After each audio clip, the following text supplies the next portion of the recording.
Earlier this year, my youngest sister Bonnie made the big announcement that she was getting married.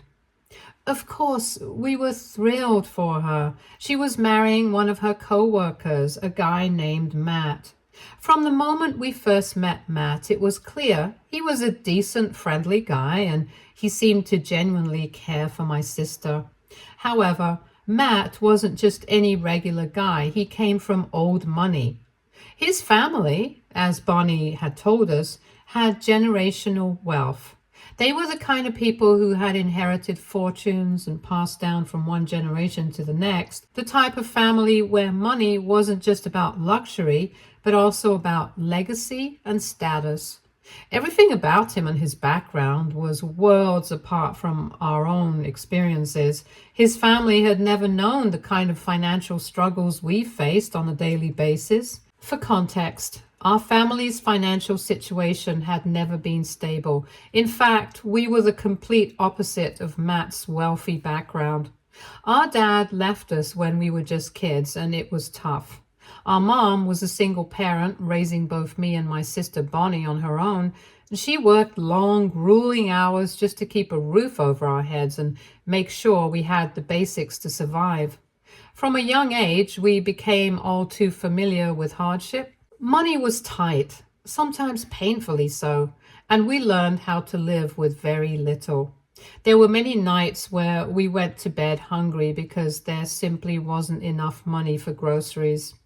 We didn't even own a car, so my mom had to rely on public transportation to get to work every day. The bus rides were long, and after working long shifts, she'd come home exhausted. Still, she never let that stop her from doing everything she could for us. She'd come through the door with tired eyes, but she never complained. It wasn't until I was in high school that things started to slowly improve for us. My mom finally managed to get a better job, one that paid a bit more and made it a little easier for her to support us. By then, though, we had accumulated so much debt from years of barely scraping by that it took her a long, long time to climb out of that hole.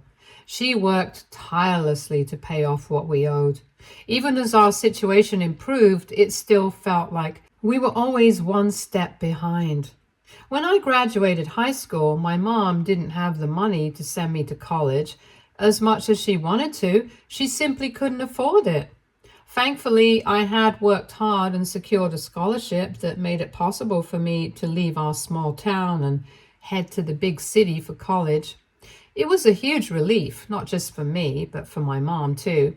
I knew how much she had worried about my future, and getting that scholarship felt like a way to finally ease some of her burden.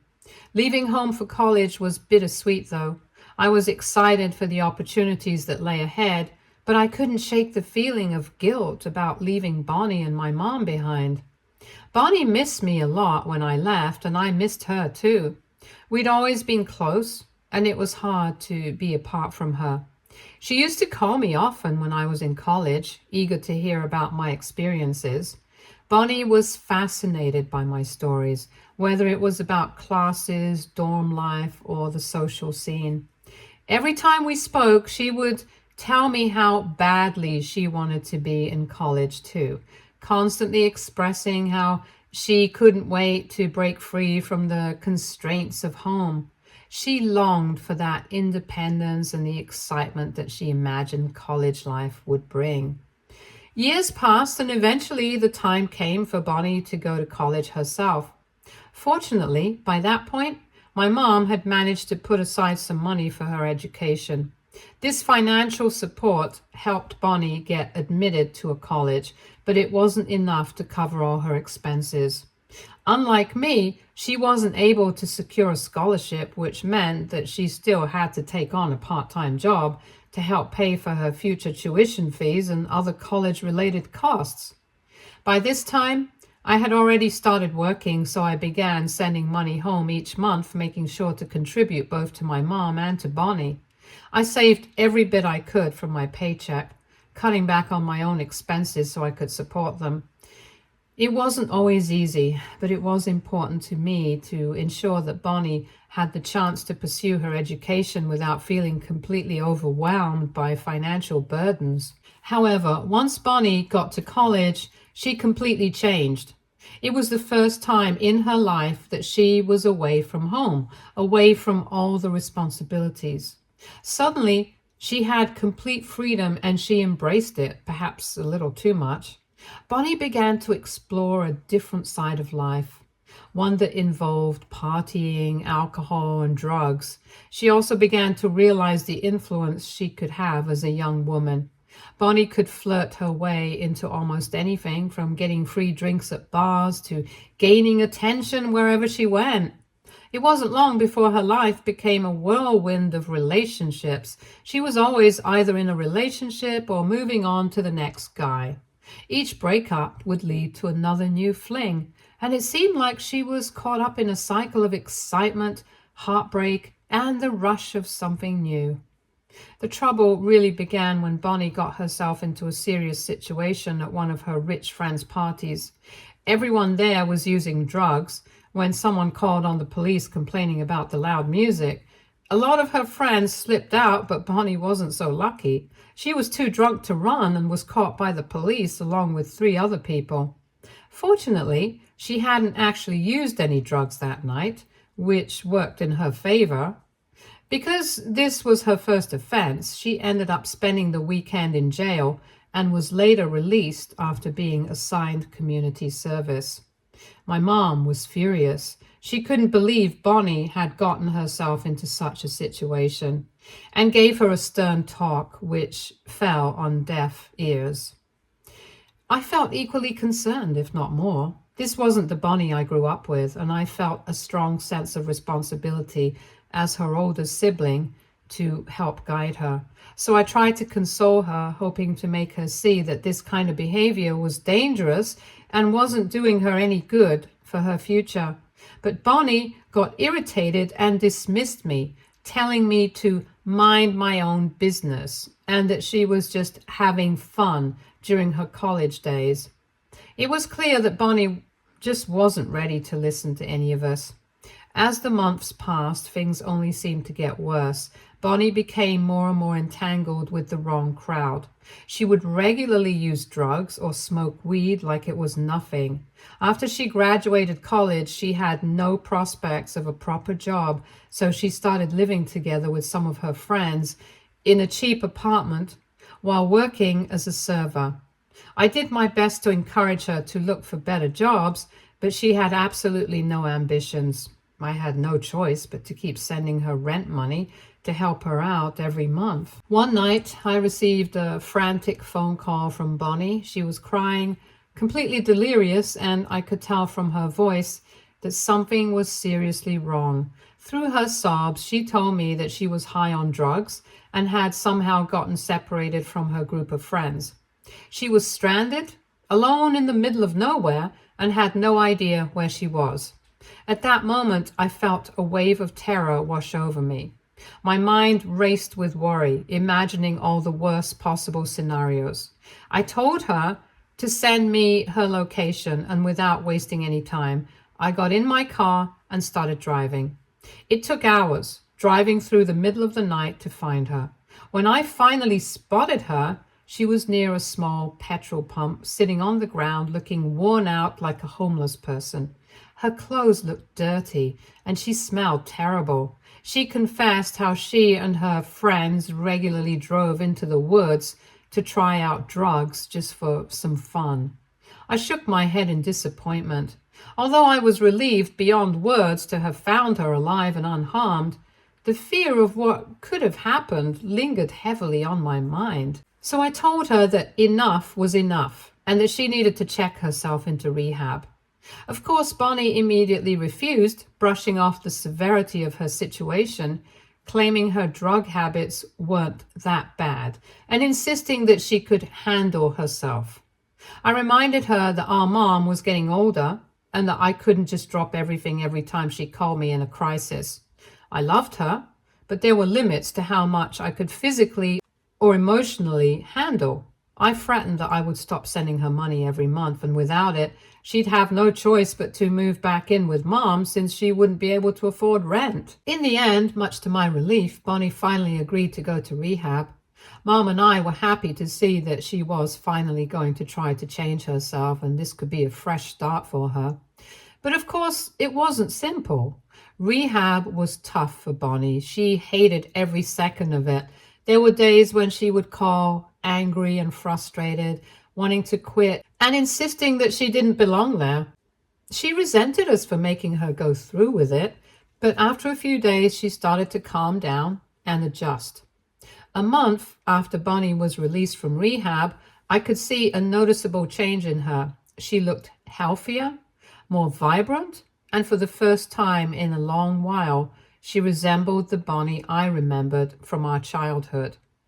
It was like seeing a glimpse of the younger sister I grew up with, the one who had dreams, energy, and a spark that had been dulled by her experiences in recent years. To help her avoid falling back into old habits, I encouraged Bonnie to move in with me instead of going back to live with her old roommates.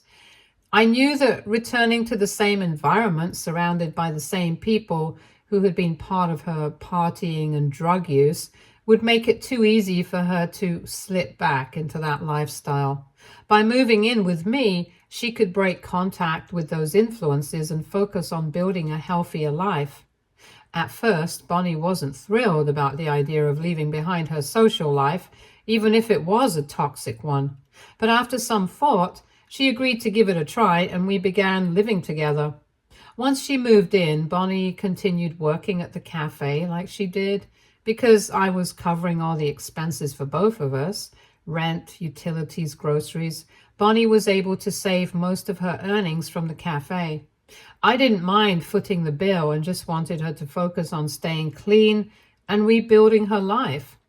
From time to time, I encouraged Bonnie to think about finding a more stable, long-term job.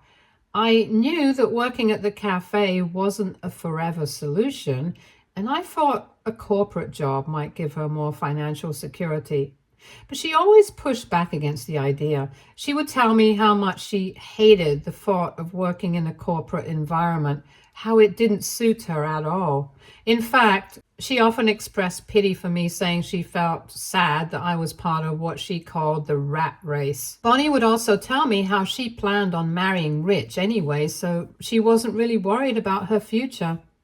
Lucky for her, it was during this period of her life that Bonnie met Matt. She was working while he came into the cafe for a cup of coffee. They struck up a casual conversation, and from there, things just clicked. What started as a friendly chat grew into a budding relationship. At the time, Bonnie had no idea about Matt's background, especially that he came from old money. He hadn't mentioned it, and in many ways, he seemed pretty down to earth. However, Bonnie has a sharp eye and told me after their very first meeting that she had a hunch that he was wealthy based on the brands of his clothes and shoes. Bonnie and Matt hit it off after a few dates. One thing I noticed early on, though, was that she never invited him inside after their dates. Whenever Matt would drop her off after a date, she always made sure he left her at the curb just outside my house. Out of curiosity, I brought it up with her a couple of times, casually mentioning that if she wanted to, she could invite him in. I wasn't trying to pry, but I wanted her to know that she could treat my place like her own. But Bonnie always brushed it off. She'd refuse, saying that it wasn't necessary and that she just preferred to keep things separate. One evening, as I was coming home from work, I noticed Bonnie and Matt standing outside our place, clearly having just returned from one of their dates. They were chatting quietly, but as soon as she spotted me, she gave me this awkward, almost uncomfortable smile. At first, I thought maybe she was just feeling a bit shy about introducing Matt to me, which seemed odd, but I brushed it off. Matt looked polite and well-mannered as he turned to look at me. He smiled and extended his hand, and I introduced myself, shaking his hand in return. Trying to be friendly, I invited Matt upstairs for a cup of coffee, figuring it was a good opportunity to get to know him a little better. But Bonnie immediately looked embarrassed, almost panicked. She started declining the offer on his behalf, saying it was getting late and that he should probably head home. Matt seemed interested, though, like he wouldn't have minded coming up, but Bonnie kept insisting it wasn't a good time. I didn't want to push the issue, so I wished them both good night and walked upstairs, still thinking it was strange how determined Bonnie was to avoid having him come inside. Later that night, when Bonnie and I were alone, I asked her directly why she was so adamant about not inviting Matt in. Red-faced, she finally admitted that she didn't want Matt to see how poor we were. I was stunned. I stood there staring at her, trying to make sense of what she was saying. We lived in a decent neighborhood. I had a decent salary, which supported both of our lifestyles, and had worked hard for everything I owned. My place was cozy, comfortable, clean, well kept. I looked around, gesturing to the apartment, and asked Bonnie what she could possibly be talking about. In my eyes, we had everything we needed, but she just shook her head, exasperated, and told me I wouldn't understand. According to her, I had no idea how rich people lived. She argued that she had been around wealthy friends before and the way they lived was completely different from how we lived. Their houses, their lifestyles, their luxuries. It was on a whole other level, she said. She said she didn't want Matt to see our place and get scared off by the reality of her life. She insisted that Matt was her ticket out of this house, and she didn't want to jeopardize anything. I was taken aback, not just by her words, but by how casually she had admitted to using Matt just for his money. I tried to explain that this was wrong of her, and that if she really saw a future with Matt, she needed to be honest and upfront to him about who she was, about our life. It wasn't healthy to hide things from someone she cared about, but Bonnie wouldn't hear it. To her, it was all about appearances, and in her mind, she needed a way to escape this way of living.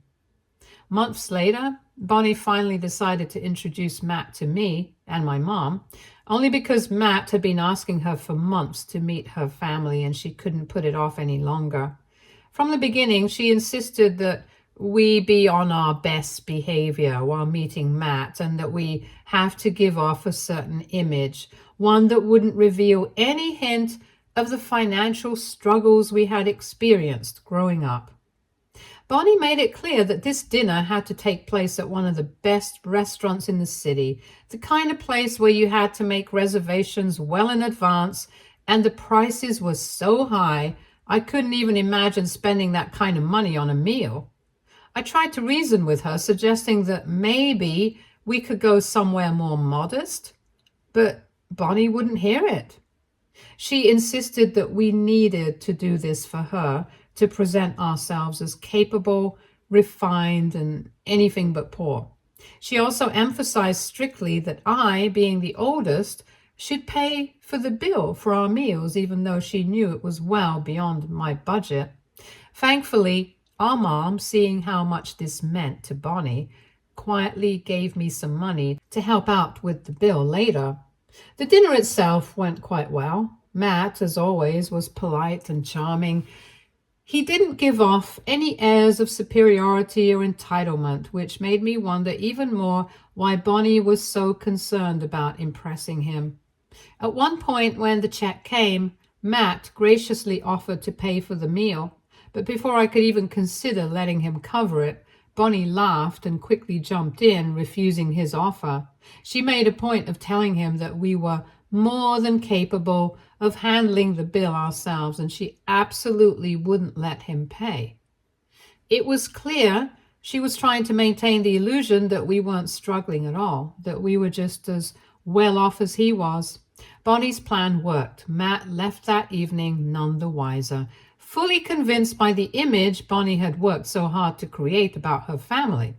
On one hand, I was relieved that everything had gone smoothly, that Matt hadn't suspected anything, but on the other hand, I was troubled by how far Bonnie was willing to go to keep up appearances. Throughout her relationship with Matt, Bonnie seemed incredibly happy. They traveled the world together, visiting exotic places, and she even started buying fancy clothes and handbags for herself using his card.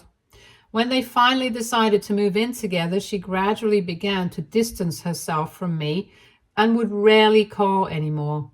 I missed my sister, even though I had been there for her during the hardest times of her life. She barely seemed to care about me now that she could rely on her boyfriend for everything. This year, when Matt proposed to her, Bonnie didn't even call to tell us the happy news. Mom and I found out through social media when she announced it to her followers. Mom tried to reach out to congratulate her, but Bonnie ignored her calls. Weeks later, she finally got back to us and invited us to lunch to discuss her engagement and upcoming wedding.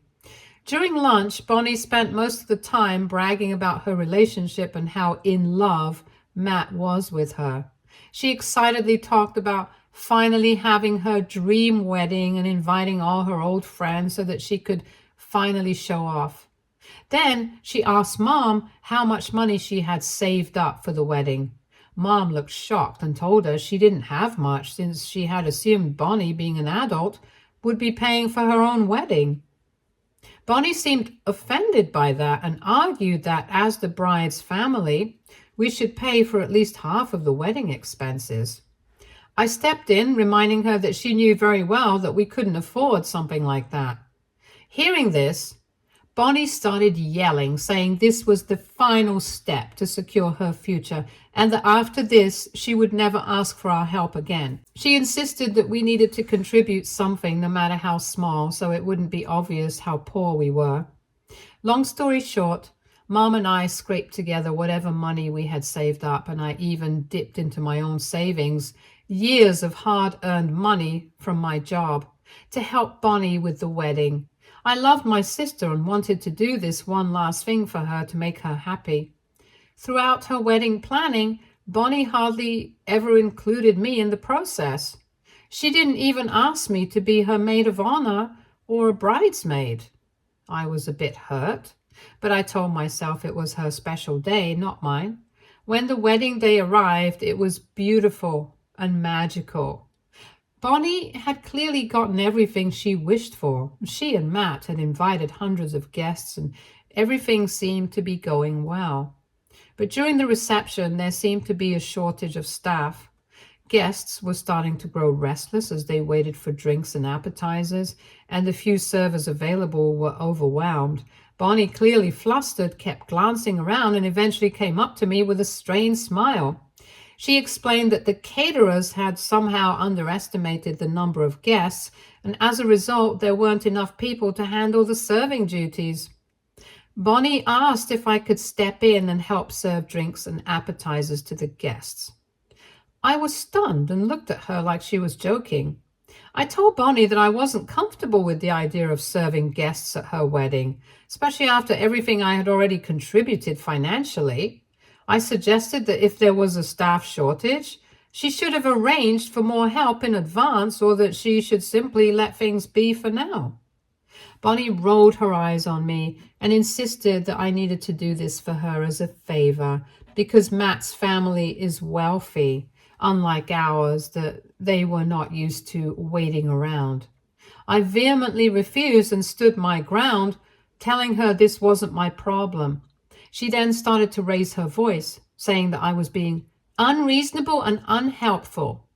In my frustration, and having had a few drinks already, I lost my temper. I yelled loudly at Bonnie that just because we were poorer compared to Matt's family didn't mean she could treat me like a server at her wedding. I told her that Mom and I had worked incredibly hard to pay whatever we could for the wedding, even though she had never done anything to help us in return. I shouted that it wasn't enough for her that we had been pretending to be well off for months just to keep up appearances for her boyfriend. Meanwhile, she was off traveling the world on his money while we were struggling out here to make ends meet. My words must have carried because Matt came over, clearly worried, and asked what was happening. I told him how Bonnie had asked me to serve at her wedding when all the sacrifices Mom and I had made, helped fund it. Matt looked taken aback that Bonnie would make such a request. Bonnie, clearly fuming for my outburst, declared that I was a failure anyway, so why shouldn't she ask me to help? She smirked and told me that she would even pay me for doing this favor for her. I shot back, saying, "At least I'm not a fraud like you. I'm not someone who, despite growing up poor, hid my background and used drugs, got arrested and went to rehab, relied on our family for money, and then found a rich guy to support me." My sister went pale when she heard my words. Matt also looked stunned by this revelation. He turned to Bonnie and asked why she had told him a different version of her life and never mentioned her past drug use. Bonnie tried to stumble through an explanation, claiming she would have confessed everything after the marriage. But Matt's parents, who had by now heard everything, were outraged by her reply. They argued that Bonnie had no right to withhold such crucial information from them when they had welcomed her with open arms. They stated that they would have never given their blessing or spent thousands on the wedding just to welcome a druggie into their family. Bonnie's face went red as the room fell into a stunned silence. Since the wedding, Matt has refused to let Bonnie back into his place. He has told her that he needs some space from her and her lies. This is why Bonnie has been living with my mom. Mom, while understanding why I reacted the way I did, feels sorry for Bonnie and is insisting that I went too far by spilling everything about Bonnie. She and Bonnie have been calling me repeatedly, asking me to talk to Matt and come up with some sort of new story to save her marriage. AITA for ruining my sister's marriage? Update 1. It's been more than a week since the wedding fiasco. And to clarify, Bonnie did admit to Mom that she had told Matt a made-up story about our family at the start of their relationship because she didn't want to reveal the truth. Instead of saying that our dad left us with nothing, she claimed he had died rich and left us a lot of money that apparently helped us survive. Throughout their relationship, she continued to lie because she thought if she revealed the truth, then he would not trust her again. Matt and his family were so shocked when they heard me telling the truth because they had no idea about the magnitude of Bonnie's real past. I'm sure, had she been honest with him from the beginning, he might have had less issues with it. However, she knowingly chose to hide so much of herself that he must feel betrayed and disillusioned. Today, Matt reached out to me wanting to talk. I'll be meeting up with him and answering all his questions honestly. Update 2. I met up with Matt this week. He seemed really shaken up after what had happened at his wedding and urged me to open up about our entire family history. I told him the truth about how we were raised and what we had to do to survive, and he was visibly shaken by what he heard. He revealed that Bonnie had lied to him so much.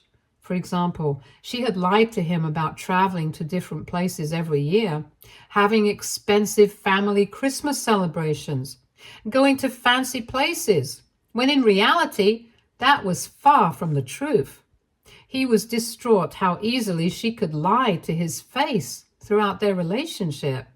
She had even lied about her college background and had insisted that she had gone to a fancier college. I'm not sure how she managed to keep up with her lies for so long when the truth could have come out if Matt had asked us about it earlier. Honestly, I felt sorry for Matt, who was clearly shocked by the truth. He also revealed to me the reason why he and his family were so rattled about Bonnie's past drug use. It turns out that Matt had an older brother who died from a drug overdose years ago. They were still grieving for his brother to this day and missed him immensely. Matt confessed after finding out the truth. He could not see Bonnie the same way. He explained that his family was very protective of their wealth and had always advised him to be cautious about meeting someone. However, like a fool, He hadn't listened to their advice by getting Bonnie's background check done because he was in love with her and genuinely thought Bonnie was exactly who she appeared to be. Now that he was wrong and couldn't trust Bonnie any longer, he planned to annul their marriage as soon as possible. He was afraid that since they didn't have a prenup, Bonnie, with her history of lying and manipulation, could end up trying to claim part of his assets. Update 3. Hi. It's been 5 months since the incident. Matt and Bonnie ended up having their marriage annulled. Matt was kind enough to reimburse Mom and me for our part of the wedding expenses. Bonnie is devastated and blames me for destroying her marriage. She still lives with Mom and is currently looking for a job. Initially, she used to send me several toxic messages while refusing to accept her own mistakes, so I decided to block her. Mom no longer supports Bonnie blindly like before. I had several conversations with Mom explaining how wrong Bonnie was and the extent of the lies she told Matt.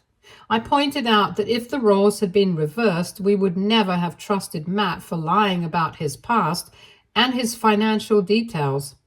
Mom now understands the situation better and agrees with what I did. Stay tuned for more stories from our girl relationships.